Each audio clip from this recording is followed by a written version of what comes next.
What drove entire nations to embrace paths of destruction? What whispers of power and fear shaped the decisions of kings, generals, and dictators? Let's journey into the minds of the Axis and see history unfold before your eyes. The years before World War II weren't just a series of political maneuvers, treaties, and invasions. They were the culmination of profound desperation, fervent nationalism, and audacious ambition. To understand the Axis powers, you can't just study maps, armies, or treaties alone. It's essential to peer into the very minds of those who guided Germany, Italy, and Japan during the turbulent decade before 1939. What beliefs, fears, and desires compelled these nations to march relentlessly toward a global conflict? Across the globe, these three nations, so different in culture and geography, were bound by a shared sense of grievance and a powerful belief that their destinies were unfulfilled. They didn't just stumble into war. They were led there, step by step, by leaders who understood how to harness the deepest human emotions: pride, fear, and hope. This wasn't just a political or military story. It was a psychological one. It was about how ordinary citizens could become part of an unstoppable momentum toward war, convinced that their cause was just and their actions necessary. To understand this, we must first look at Germany. In the aftermath of World War I, Germany was a nation on its knees. The Treaty of Versailles had stripped it of its territories, dismantled its military, and imposed crippling financial reparations. But the deepest wound was to its pride. A nation that had once prided itself on industrial might and cultural dominance now grappled with economic collapse and national shame. Hyperinflation in the early 1920s was so severe that money became worthless. People burned cash for warmth because it was cheaper than buying wood. Life savings vanished overnight. Unemployment soared, and political chaos seemed unstoppable. Into this vacuum of despair and anger stepped leaders who offered a seductive vision, one of revival, strength, and revenge. They understood that the German psyche could be molded not just by logic, but by emotion. They tapped into the memory of lost glory and the fear of continued humiliation. Every speech, every parade, and every propaganda poster became a tool to bend minds, instill a sense of purpose, and justify ambitions that once seemed unimaginable. They didn't just promise jobs and stability. They promised to restore Germany's honor. They told a story where Germany was the victim, and its revival was not just a political goal, but a moral crusade. Meanwhile, in Italy, a similar story was unfolding. Fueled by nostalgia and frustration, Italy had been on the winning side of World War I, but its victory felt hollow. Territories that had been promised to them by the Allies were denied, and a widespread sense of injustice fed a hunger for national recognition.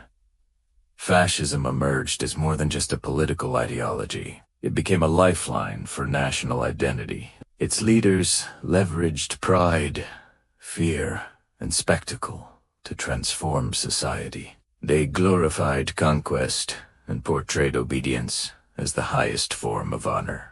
The streets of Rome filled with marching black shirts, and massive rallies became theatrical displays of power. The populace was drawn into a narrative where national strength was equated with personal dignity. Italy's vision wasn't just about building an empire. It was about rewriting its own story, restoring its honor, and securing a place at the table of great powers, a place they felt history had unfairly denied them. The past glories of the Roman Empire were constantly invoked, creating a powerful myth that Italy was destined to reclaim its former greatness. It was a vision of a new Roman Empire, built on discipline, strength, and will. Thousands of miles away, across the oceans, Japan faced its own existential dilemma. Rapid industrialization had catapulted the nation into the modern world, yet this transformation came with deep-seated insecurities. As an island nation, Japan's resources were extremely limited. to fuel its growing industries and feed its population. It needed oil, rubber, and iron resources it did not possess. The nation's powerful militaristic elite came to believe that survival demanded expansion. Imperial ambitions were not framed as aggression, but as a moral obligation and duty to lead Asia and secure the resources necessary for Japan's existence. The state exercised tight control over education and media, ensuring that everyone, from school children to the elderly, absorbed a narrative of divine destiny and unquestionable authority. The emperor was portrayed as a living god, and loyalty to him and the state was paramount. This cultivated a mindset where sacrifice for the nation was the ultimate honor, and conquest was a vital necessity. The world was seen as a chessboard, and Japan's leaders believed its future had to be secured at any cost. This wasn't just about economics. It was about a sense of racial and cultural superiority, and a belief that Japan was destined to rule. What unified these three incredibly different nations was the power of perception and ideology. Each faced a crisis that made extreme measures appear logical. Each fostered powerful myths of greatness, grievance, and destiny. And each, in its own way, came to believe that global conflict was not only inevitable but entirely justified.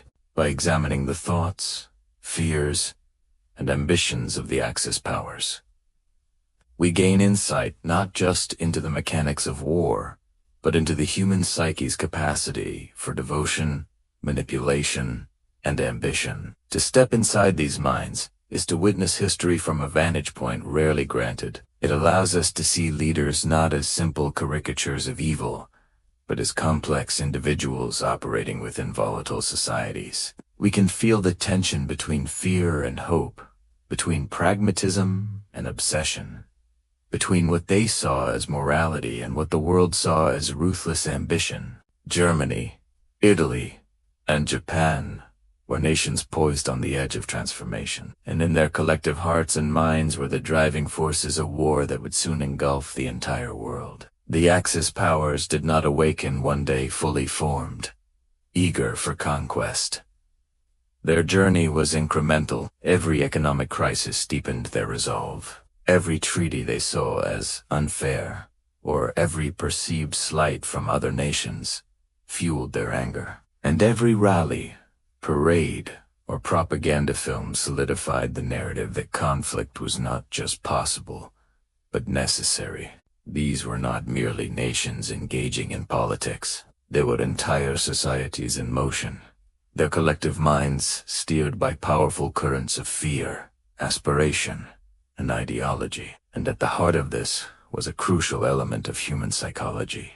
The leaders of Germany, Italy, and Japan understood that for a nation to commit fully to war, its people must first commit fully to the narrative. They knew that ordinary citizens could be molded by rhetoric, spectacle, and a carefully controlled version of history. Propaganda became as potent a weapon as any tank or battleship.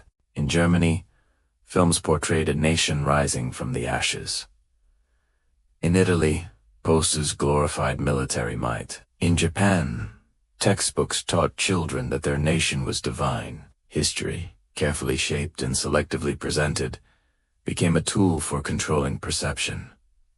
The Axis powers weren't just fighting foreign enemies. They were fighting to win and control the hearts and minds of their own citizens. By understanding these dynamics, we can trace the inexorable march to 1939 not simply as a series of historical events, but as a deeply human story. It's a story filled with ambition, fear, and the tragic consequences of ideology left unchecked. This study of Germany, Italy, and Japan before the war is a study of decision-making under immense pressure. It's a story of societies swept up by the powerful visions of their leaders, and of the fragile line between national survival and destructive obsession. Ultimately, it is a story about how ordinary nations can be driven by extraordinary ambitions and how the echoes of those ambitions still reverberate through our world today. This exploration into the minds of the Axis is more than just history. It's a lens through which we can better understand the human condition, the powerful forces that shape nations, and the fragile nature of peace when ambition eclipses reason. In revealing the thoughts, fears, and strategies that defined these nations before the war, we uncover a profound cautionary tale. It's a tale that warns of the seductive power of ideology, the allure of glory, and the human capacity for both incredible creation and immense destruction.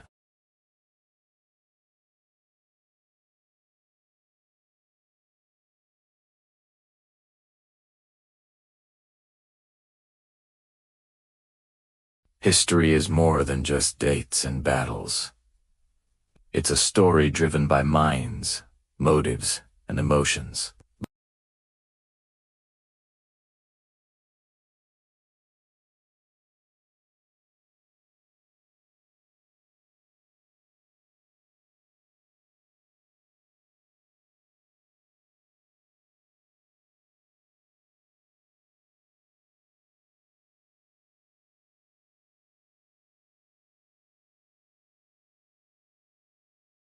Let's start with Germany. After World War I, Germany was a nation adrift, psychologically wounded and seeking a new identity.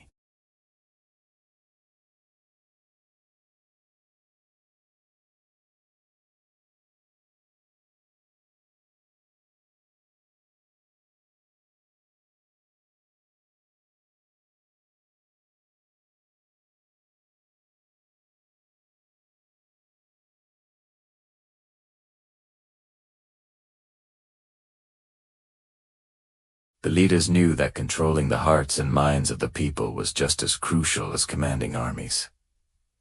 Fear was a potent motivator. Fear of communism, distrust of foreign powers, and the seductive lure of a glorious historical destiny all pushed Germany's leadership forward. They weren't just planning for a national revival. They were preparing for global dominance. By the mid-1930s, their ambitions were crystal clear: reclaim lost territories, build a military that could overwhelm its neighbors, and completely rewrite the rules of the international game.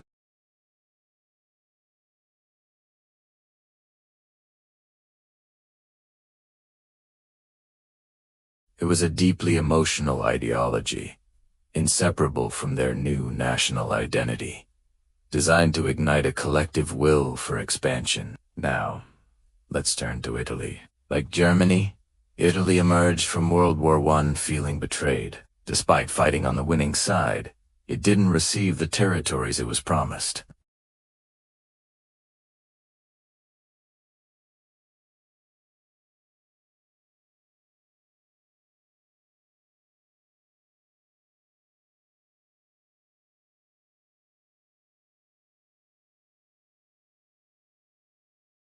It was a strategy built on spectacle. The black shirt marches, the massive rallies, and the theatrical propaganda were all carefully designed to create a feeling of inevitability, pride, and unwavering loyalty.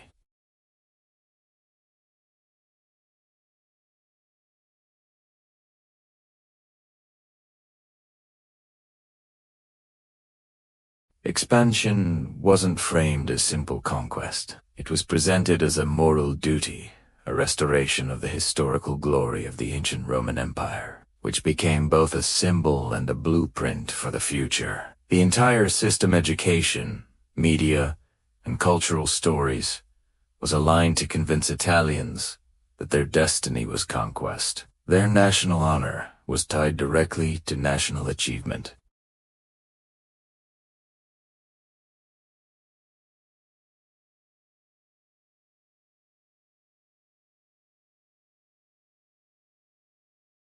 Mussolini's powerful rhetoric fused his personal charisma with this national narrative. He made sure that Italians internalized the idea that strength, obedience, and conquest were virtues, while weakness and compromise were signs of shame. So, Italy's path toward war wasn't just a military decision. It was existential.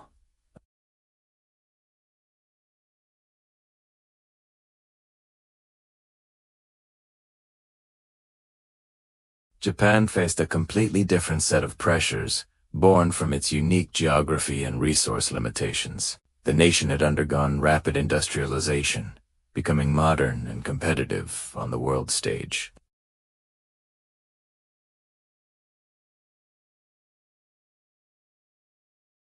For Japan's leaders, expansion wasn't a choice. It was a necessity for survival. The militaristic elite cultivated a worldview where destiny, honor, and sacrifice were inextricably linked. Citizens were taught from a young age to see imperial ambition not just as a policy, but as a divine obligation. Obedience to the state was seen as a sacred duty. Propaganda, education, and cultural rituals all worked in concert to ensure that the entire society absorbed this narrative of inevitable expansion. Psychologically, Japan was driven by a deep-seated sense of vulnerability combined with soaring ambition.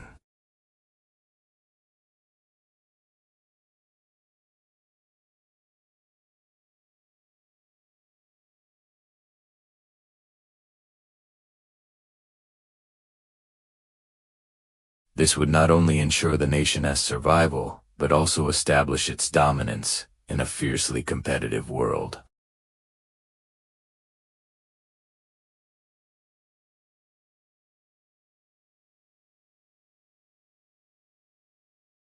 Japan's approach was meticulous and disciplined, combining industrial planning, military strategy, and ideological cohesion into a single, unstoppably force. Citizens and soldiers were united by the belief that sacrifice was noble, conquest was necessary, and the nation's future depended on their absolute commitment.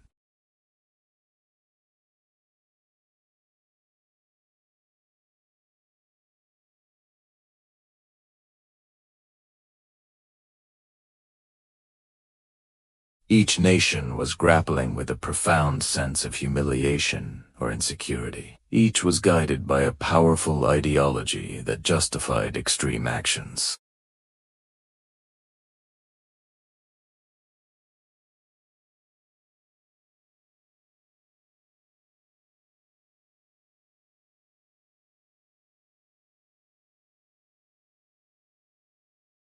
Their leaders understood a fundamental truth.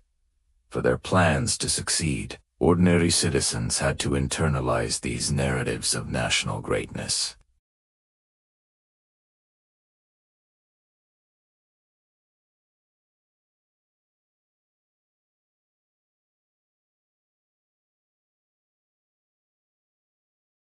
They were conditioned to see war not as a tragedy, but as the glorious fulfillment of their destiny. By the late 1930s, these three distinct mindsets converged into a dangerous global alignment. Germany pursued dominance over Europe. Italy sought to restore its imperial glory in the Mediterranean, and Japan fought for resources and strategic advantage in Asia.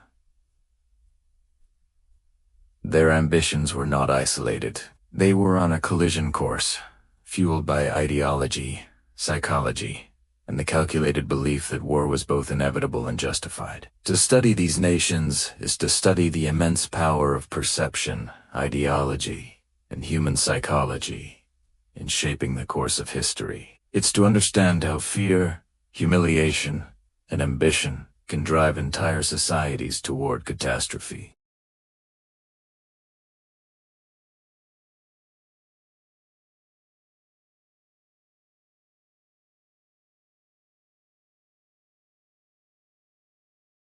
History is rarely random. It is shaped by the minds that lead, the societies that follow, and the narratives that persuade them. Germany, Italy, and Japan, before World War II, were living laboratories of ideology and ambition. They demonstrate the terrifying consequences that can unfold when national pride and psychological manipulation intersect with political opportunity. By examining the minds behind the war, we gain insight not just into the past, but into the human capacity for both creation and destruction.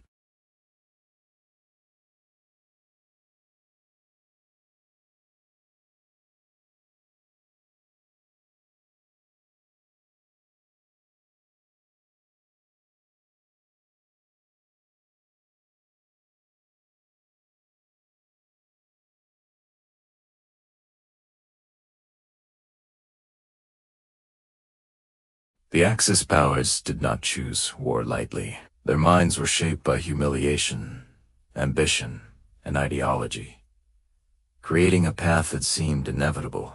To understand them is to understand not just history, but the human capacity for both brilliance and destruction. The story of Germany, Italy, and Japan before World War II is a story of minds, motives, and the echoes of ambition that reshaped the world. Thanks for watching. If you found this deep dive into history interesting, make sure to like, subscribe, and hit the bell icon so you don't miss our next video. See you next time.